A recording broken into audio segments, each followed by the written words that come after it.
Matt, thank you for coming on to our podcast and being here this morning. Appreciate you coming along. Yeah, thanks for having me. Looking forward to talking about, I think, some things that are going to be helpful to homeowners when it comes to wall coverings in general, but also I think just from an entrepreneurial perspective, I think there's a lot that we're going to get to talk to. April and I actually, we go back, April even more so than me, from our days in Houston. So she's known you a good long while from your career in furniture, but now you're in the paint business. Yeah. Owner of Groovy Hues, Southlake. What got you into paint?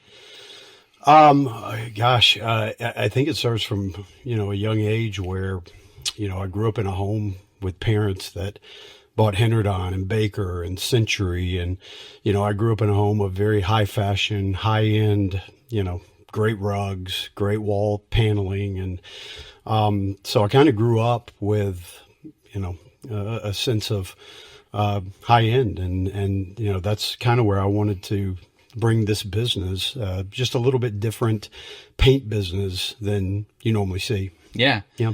What do you think that you saw in the industry that made you want to go into that? Was there something that you saw that was like, I can do that better, or just wanting to run a small business? Well, a little bit of both. If you look at our website, we're trying to bring a service business to the consumer that you normally don't see. You set up an appointment with a painter or an HVAC or a roofer or whoever it may be in the service business. Do they show up? Do they show up on time? When something goes wrong, do they come back and fix it? Is there communication throughout the job where the homeowner knows, what's going on? Hey, I know we talked about this, but, that's not going to be quite possible. We have a couple solutions for you. Let's go, let's see if we can find a solution. We constantly communicate. We are constantly on our jobs. We show up on time. That's one of with my crews, and that's one of the biggest things is when we have an appointment at 9:00, if you're there at 9, you're late. And, we want you to be there at 8:45. We want to be, prepped and ready to go by 9, not, getting out of your car and, 9:30 we start. So we're just trying to bring a little bit different service to the home services industry that just doesn't exist really. I mean, everybody seems to be the same. The MO for service crews kind of seems to be the same. And to find somebody that, shows up on time and has a focus on, the service part of it, it's pretty rare. Yeah. I can imagine. So how difficult has it been to find the right team to provide that kind of service? So that's one of the reasons we know what homeowners deal with is because, for the first 8 months of this business, we hired about every bad crew that you could possibly hire. You can get references and you can go look at their jobs and you can do all kinds of stuff, but you really don't know what a service crew is about until you put them on a job. Mm-hmm. You put them on one of your jobs and do they show up on time? Do they do the job correctly? When touch-ups happen, which it's, consistent across every job, there are going to be touch-ups. Yeah. Do they come back and touch up? And so, I mean, from A to Z, we had problems with every crew that we had, and some of them were worse than others. So it's not really just about paint, right? Anybody can paint. And now there's certain things that good painters do that, most homeowners don't. So the quality of paint is a big deal. But I think all the other things that I just mentioned are far more important to a homeowner, right? Yeah. Speaking English, you send a crew out on a job and a homeowner is trying to tell the people, this is what I want to do. They don't speak English. And we did it. We hired people that didn't speak English, and we saw, the frustrations and the complications that it requires. So that's one of the things that we require with our crews is, number one, the lead painter has to speak English. Number two, the lead painter has to be on the job, as the job's going on. So, all those little things that you don't think about when you get a quote from somebody and, hey, that's a great price. All those little things that you don't think about that happen, in the middle of the job. We kind of had that handled, and, we learned early on, what questions to ask, and, of our paint crews, and, are you going to be on the job? And, is somebody that's speaking English going to be on the job all the time? And, we had to build to that. Yeah. Because we didn't know going in that how big of a deal that was. Yeah.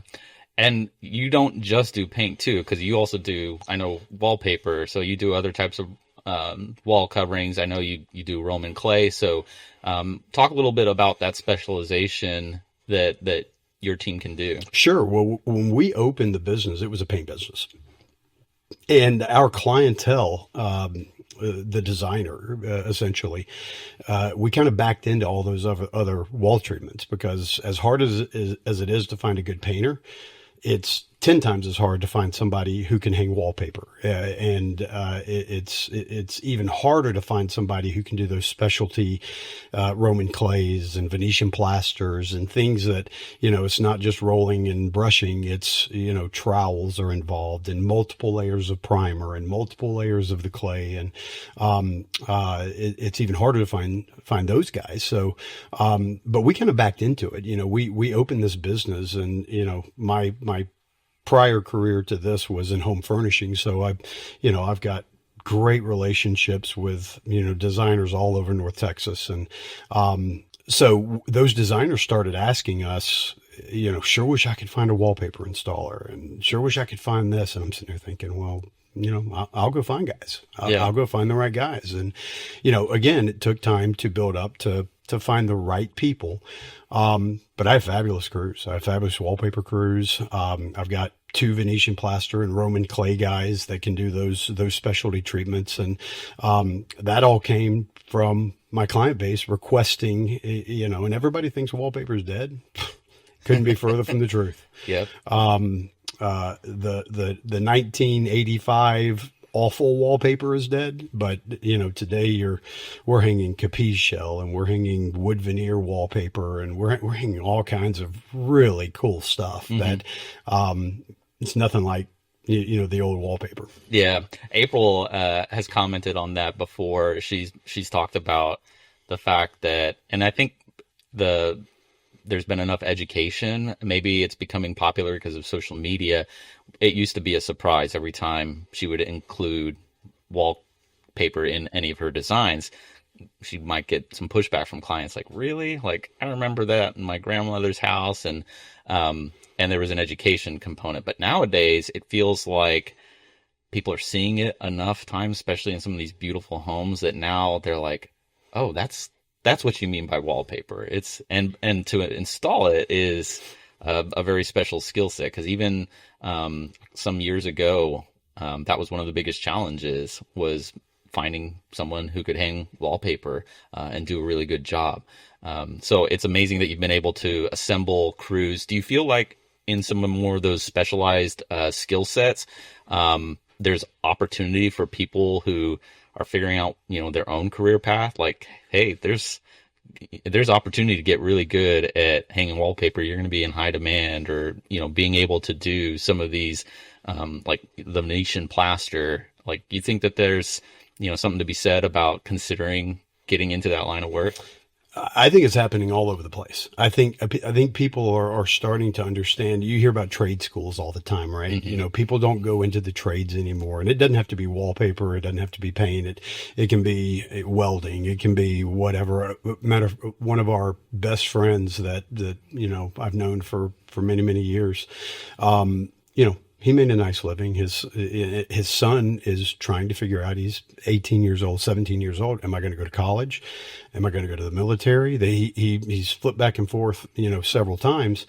And we actually were pulling up to dinner on Saturday night, and we saw them. They were leaving the restaurant, and we saw them, and we were like, "What's Eli doing?" And he said, "He's going into welding." And I think it's happening all over the place. I think, not to get into, the state of the country right now, but I think people going to trade school and people learning, not foregoing college, not going to college, Sure. and going and actually learning a skill, I think there's a huge opportunity. Eli is going to start at $150,000 and he's 18 years old. So I think there's a massive opportunity, and I think people are realizing it, that, maybe you don't have to go to college. Maybe college isn't for everyone. Maybe you can go find a career where you have a long career and you make very nice money and you make a very nice living doing it kind of a different way. And so yes, I do think people are looking at things like wallpaper and saying, there's a huge, gap there. There's not anybody to do it. So if I can learn to do it and I can learn to do it well, I can make a nice living out of it. And, we have 3 installers and not one of them is over the age of 35 years old. So they're all young people kind of doing what you just mentioned. They can make a very nice living. Yeah. That's fantastic. For you, was it always your goal to own a business? And because you seem to have a real passion for the team you've built and, having a service mind about what the needs of clients are going to be. Was it always your goal to run a business or start one? 100%. When I went to college, I graduated with a business management degree with a focus in entrepreneurship.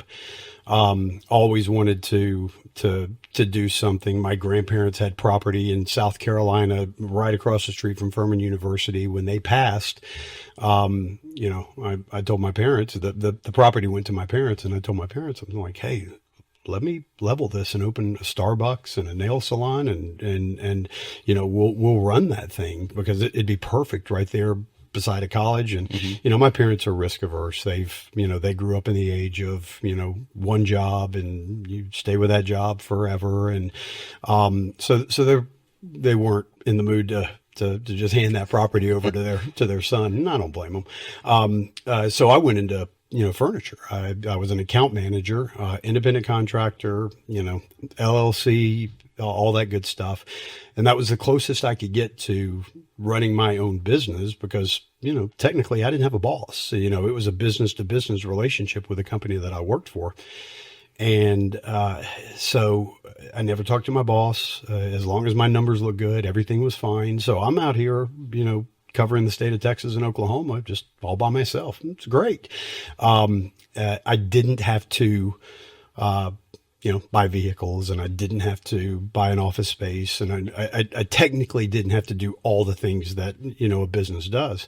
So that worked for me, and I was very fortunate in my furniture career. Had a lot of success, and got to a point where I knew that the downside of the home furnishings account manager role was that when I retired or when I walked away from that, I walked away. I didn't get a thing. I had no equity in the business. I wasn't getting any kind of percentage of the business. It was nothing.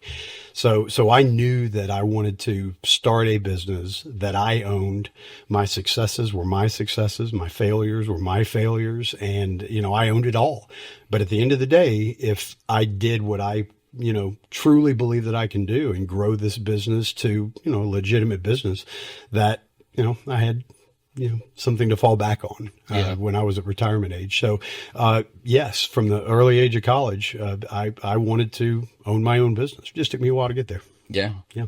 What do you think has been from your career in furniture? What do you think has been the most beneficial to what you do now? Anything that surprises you that you're like, I didn't realize that would be so valuable now that I'm in this industry? Relationships. There's in sales, there's all kinds of different ways to sell, right? You can go in there high pressure. You can go in there and say, well, if you don't buy it and I'm selling it to your neighbor or whatever it may be. And then the opposite end of the spectrum is you go in and you just make friends, right? You make them want to, trust. They trust you. They know that you're not in it just to make a dollar, right? Mm-hmm. You forge those relationships, and instead of a one-time visit where I twist your arm and you buy, a bed and 2 nightstands to put on your floor, you go in and you don't even talk about furniture. You go in and you talk about kids, and you talk about golf, and you talk about what happened over the weekend in sports. And, over time, they know that you're in it for them. And, they call you and you answer the phone at 7 o'clock on a Saturday night because they've got a customer in front of them, and they need you. If they're calling you at 7 o'clock on Saturday night, they need you bad because they don't want to bother you on Saturday night. So forging relationships and building that trust that, I'm just an extension of your business and I want to do whatever I can to help you. And, I just resigned from my furniture career, and I still get calls from people asking me, hey, is this bed coming queen? I answer the phone, I answer it. I'm not getting paid for it, but these are people that I've known for a long time, and I truly want to help them. So I don't know that it surprised me as much as I am able to build this business off of those relationships. So, we don't do third party networks and Angie's and all of those things. We don't invest any money into that.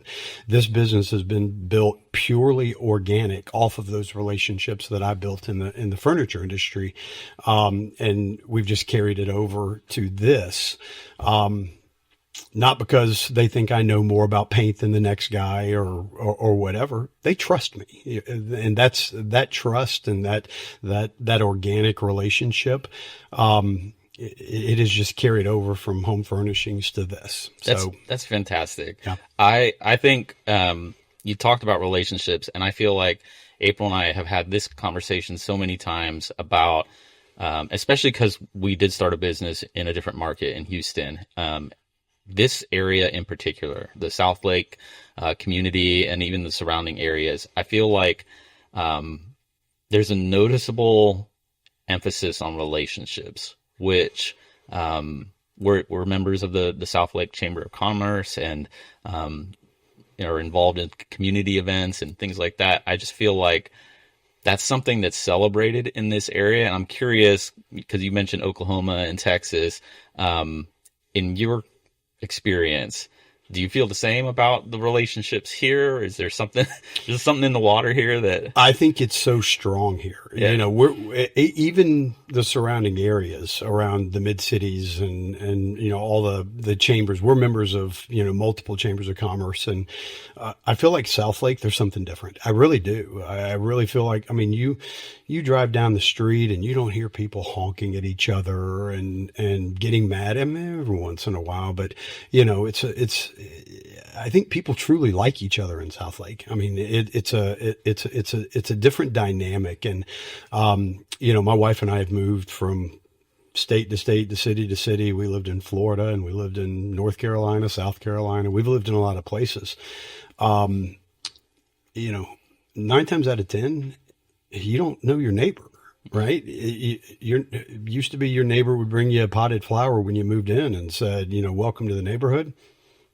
That doesn't happen. We do that. We bake cookies and we have our kids deliver them. And, we do that when somebody moves in because that's how I was raised. But Southlake seems to be a little bit different. I think just from the neighborly perspective and the business perspective, it does seem like there's a little more connectivity in Southlake than there is just about anywhere where we've lived. Yeah, I think I've noticed that a lot of the businesses that we get to work with and the clients that we get to work with, the underlying theme seems to be that it's all relational. And the people that we get to connect with the most, it's because there's an actual relationship outside of business. Like Sure. you said, being able to meet up and not talk about furniture or something. And it's about the kids and the families and things like that. I think people enjoy that. And I think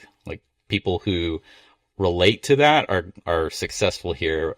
Whereas, there are other businesses that are more transactional, and not that there can't be success there. It just seems that people who have figured out the relationship side of business, I think have a more enjoyable success because of that perspective. No question. I totally agree. What are some of the things that you see where your business is headed next, because you started in paint and now you've added these other elements of wall treatments. What's next for you? I think it's really just like how we ended up in wallpaper and how we ended up in Portola.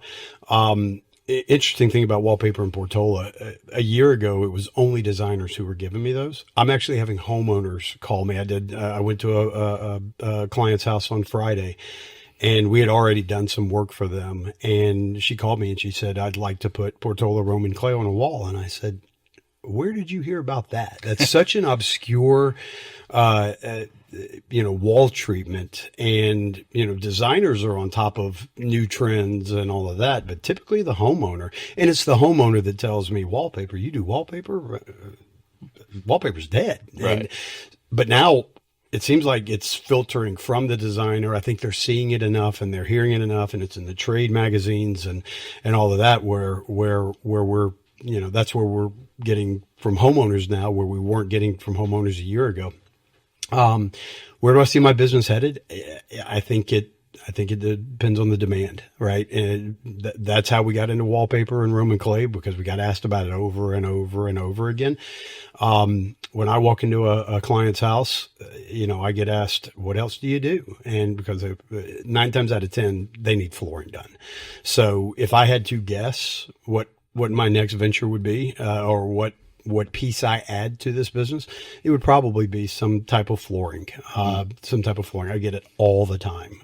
So there seems to be and again, it goes to that trust, right? Right. If I'm in their house and they trust me to do the paint and they trust me to do the wallpaper and they know we're going to do a good job, it only makes sense that if they have other needs that they would ask, you do that as well. Yeah. So, I don't think we're quite there yet. I think we're perfecting paint and wallpaper. But one day, if I had to guess it, that'd be it. Yeah. Yeah.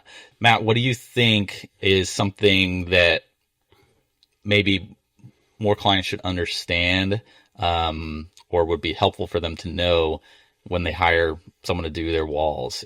Because it's more than just a drop cloth and, some tape on trim, I would imagine. Yeah.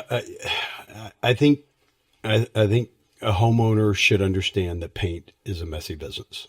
It's going to be a messy business, and we prep, and prep is, one of the things I learned early on, and we're talking about questions you ask, a crew when you're looking to hire them for a job, tell me about your process. When you walk in to a bedroom and you need to paint a 12 by 12 bedroom, tell me about your process. What do you do? And the guys that don't mention drop cloths, the guys that don't mention pull everything to the center of the room and cover it in plastic, and the guys that don't mention, we're going to start from the top and we're going to go to the walls and then we're going to go to the trim. When they don't mention that first, they're not for me, right? The prep is the first thing that any crew has, and it's got to be good. It's got to be good prep. So, but even with the best prep in the world, paint is still messy. And if there is one nook or one cranny that you missed, paint will find it. And but that's what's so important about us is that, again, when most of the paint industry, the paint crew goes in there, they paint and they leave. It's not what we do. We from the start, we explain our process to the customer, our prep to the customer. We let them know exactly what to expect when we start the job. We are also in every job multiple times. Some jobs are 1-day jobs. Some jobs are 3-week jobs. But my team is in that house multiple times. They're on that job multiple times. So if there's anything that was missed or anything, we catch it most of the time. But again, touch-ups at the end. Most homeowners, I would imagine, are thinking that, it's going to be perfect. When we leave, it's going to be perfect. Well, there are touch-ups. There are things that are missed, and you gotta remember, these paint guys they're looking at a wall and they're probably going cross-eyed about 3 hours in because they're looking at the same wall, and there are things that are going to be missed. But again, we either catch them in the middle, or, we will be back to finish the job at the end. So is there anything that a homeowner should expect from us? Yeah, it's it is a messy business, and but we seem to have found a really good path to being able to do jobs at a high quality level. And if we didn't, designers, they probably wouldn't come back for a second job, right? Yeah. So that would be probably the biggest thing. Yeah, I've taken it for granted now, but from being at job sites and things like that, I almost expect like half the morning, half the day to be just prep. Like it is a significant, again, for being in this industry, that's something I take for granted. But I think if someone hasn't hired someone to do their walls before, I mean, that almost is, especially on a large job site, could take up most of the day just prepping to get started. Yeah, you're saying half the time. Yeah, the paint is quick. Yeah, the actual process of painting is quick. Right. The prep, you're putting paper down, you're putting plastic down, you're taping up windows. It takes hours to do that. And we're on a restaurant job right now, and the owner didn't close. Right. Oh, no. So we're working overnight. We start at 9 o'clock in the evening, and we work till 8 o'clock in the morning when the staff comes in to start prepping for the day. So we have to prep, and then we have to clean it all up because we know customers coming in the next day, and then we come in the next night and we prep, and then we have to clean it all up. So yeah, I mean, but it's an absolute necessity in order to ensure a good paint job. And look, again, that first 8 months, I'll go back to when we're hiring poor crews, paint drips all over the floor and paint running down the wall, and the white paint the blue paint on the wall gets on the white trim. And it takes so much longer to go back and to fix all that than as long as the prep takes. It takes so much longer to go back and repair a poor prep job and having paint everywhere. And so, we've learned that too. Yeah. Learned it the hard way. But what excites you the most right now about what you're doing?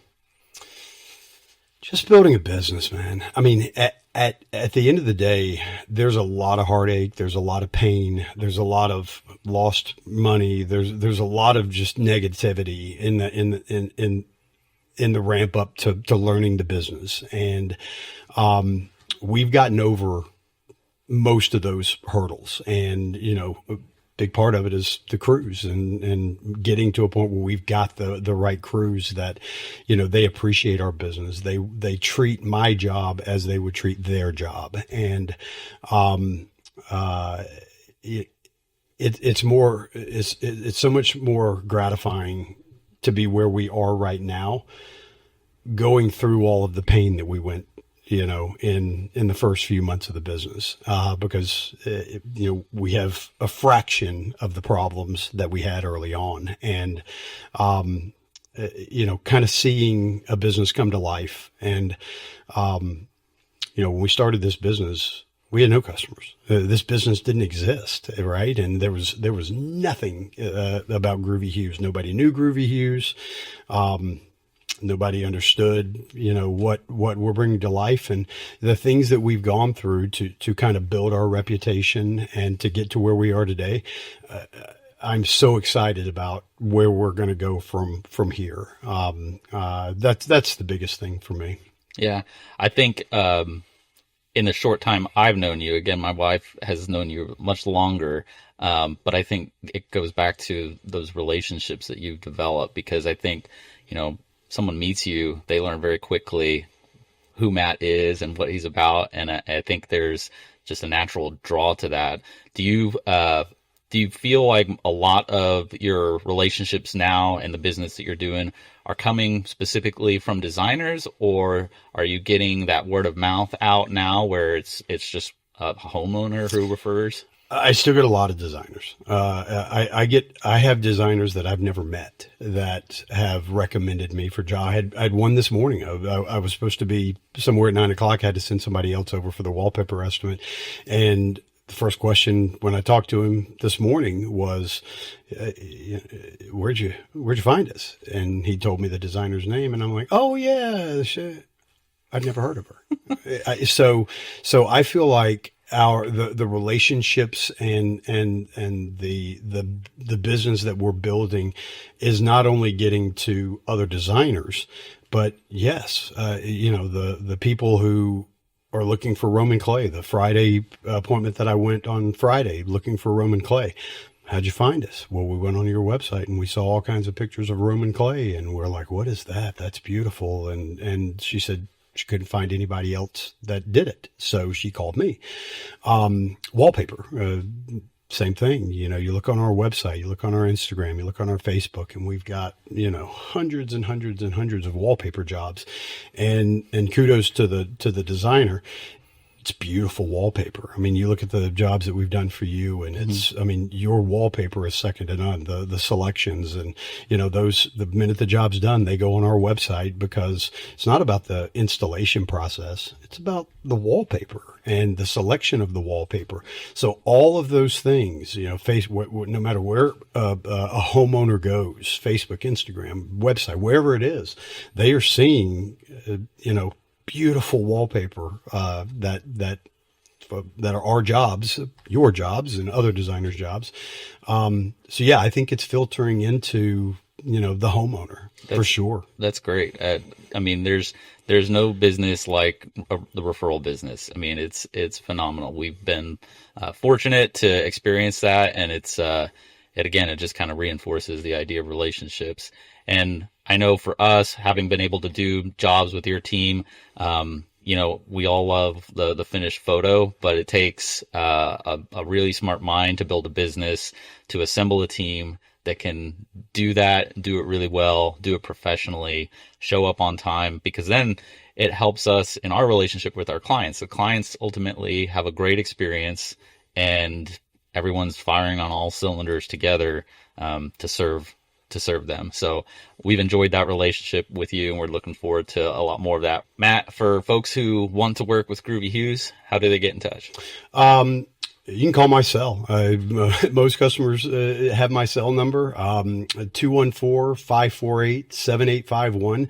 Website is Groovy Hues Southlake. And Facebook, again, search on Facebook, Groovy Hues Southlake.